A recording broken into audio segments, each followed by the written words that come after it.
Personal finance एक ऐसा topic जो स्कूल में तो नहीं सिखाया जाता पर आपके ज़िंदगी भर काम आता है।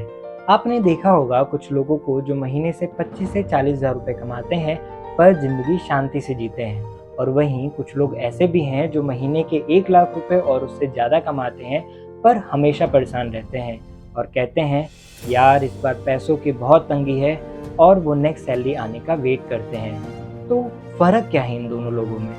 वही फ़र्क होता है फाइनेंशियल प्लानिंग का, बजटिंग का और सही फाइनेंशियल डिसीजंस लेने का। बजटिंग फाइनेंशियल प्लानिंग में एक क्रूशियल पार्ट होता है। आज की वीडियो में हम समझेंगे बजटिंग का रियल मीनिंग आपके घर और देश दोनों के कंटेक्स्ट में। फाइनेंशियल ईयर 2025 से 26 में कौन से बजट के मेजर हाइलाइट्स थे और कौन से देश में मेजर एक्टिविटीज़ चल रही हैं, development activities on the base of that budget, और कैसे आप खुद का बजट बनाकर फाइनेंशियल फ्रीडम की राह पर चल सकते हो। तो चलिए शुरू करते हैं आपके घर से देश तक बजट की कहानी।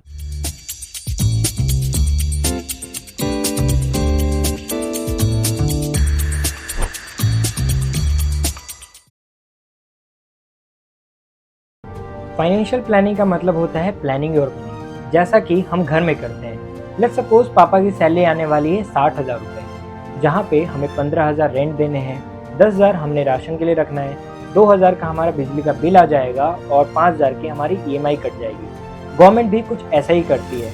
एक्सपेंस और इनकम की प्लानिंग। इनकम में हमारे पास आ जाएंगे GST, इनकम टैक्स और कस्टम, और एक्सपेंस का पार्ट बनेंगे स्कूल्स बनवाना, रोड्स एंड ब्रिजेस बनवाना, स्कीम्स लॉन्च करना और आर्मी को डेवलप करना।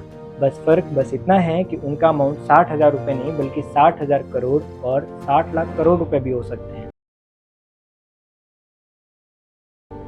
हर साल 1 फरवरी को पूरा देश टीवी के सामने इंडिया का यूनियन बजट सुन रहा होता है।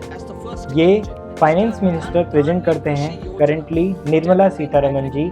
ये एक ऑफिशियल डॉक्यूमेंट होता है जिसमें लिखा होता है पैसा कहाँ से आएगा और कहाँ खर्च होगा। ये पार्लियामेंट में प्रेजेंट होता है, फिर इस पे डिस्कशन होती है और फाइनली पास होता है। जैसे इस साल राघव चड्ढा जी ने काफ़ी नॉलेजेबल और सिंपल तरीके से पार्लियामेंट में डिस्कस करी थी 12 लाख एग्जेम्पशन को लेके, ताकि आम आदमी को पता चले कि क्या 12 लाख के एग्जेम्पशन सच में अवेलेबल है या फिर नहीं। मिडिल क्लास के लिए 12 लाख की टैक्स रियायत लेकर आए। मैं सर बतौर चार्टर्ड अकाउंटेंट ये बताना चाहता हूं कि ना ही ये टैक्स एग्जेम्पशन है, ना ही ये टैक्स डिडक्शन है, ये एकमात्र टैक्स रिबेट है। मैंने डिस्क्रिप्शन बॉक्स में इसका डिटेल लिंक अटैच किया है, आप वहां से जाके देख सकते हैं। आते हैं फाइनेंशियल ईयर 2025 से 26 के बजट के की हाइलाइट्स पर। इस बजट में कैपिटल एक्सपेंडिचर 11.21 लाख करोड़ का था, जो कि रोड, रेलवे, पोर्ट्स और एयरपोर्ट्स बनाने पे खर्च होने वाले थे। डिफेंस बजट 6.5 लाख करोड़ का था, जो कि modernization and safety of defence के लिए यूज होगा।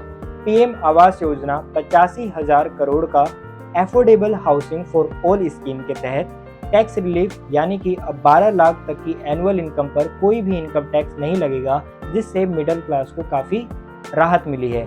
Green energy boost, solar, EVs, biofuels के लिए काफ़ी एलोकेशन किया गया और गवर्नमेंट सब्सिडी दी गई। ये बजट का मेन फोकस था विकसित भारत 2047 की तैयारी और इंफ्रास्ट्रक्चर। मैंने आपको अभी बताया फाइनेंशियल ईयर 2025 से 26 के बजट के हाइलाइट्स। ये सारा पैसा सिर्फ पेपर पे नहीं होता, कन्वर्ट होता है रियल प्रोजेक्ट्स में, जैसे कि bullet train project. Mumbai Ahmedabad corridor पर इसका काफ़ी काम प्रोग्रेस में है। Digital India project, high speed internet infrastructure Delhi के कनॉट प्लेस, लखनऊ, बेंगलुरु में इसका काम चल रहा है। हेल्थ इंफ्रा, एम्स जैसा इंफ्रा अब पटना, कानपुर, भोपाल में भी बन रहा है। ये सब प्रोजेक्ट सिर्फ इसलिए पॉसिबल है क्योंकि इसकी प्लानिंग की जाती है, बजट बनाया जाता है, वरना पैसा लीक हो जाता है और जनता का पैसा किधर यूटिलाइज हुआ कुछ पता नहीं चलता। इसीलिए बजट बनाना जरूरी होता है।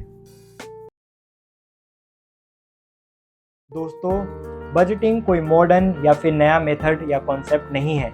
आचार्य चाणक्य ने 2300 साल पहले ही अपने अर्थशास्त्र में बताया था कि कौन सा मूलु दंडस्य, राज की सेवा उसके खजाने में होती। चाणक्य ने कहा था नास्ति अकृत कृतम, यानी कि जो एफर्ट नहीं करेगा उसे कुछ नहीं मिलेगा। आइए स्टेप बाय स्टेप सीखते हैं कि पर्सनल बजटिंग करते कैसे हैं। पहला स्टेप होता है इनकम लिखना, यानी कि आपकी इनकम फिक्स या फिर जो वेरिएबल फॉर्म में हो सकती है। वेरिएबल मतलब आप फ्रीलांस कर सकते हो, आप कोई साइड हसल कर सकते हो।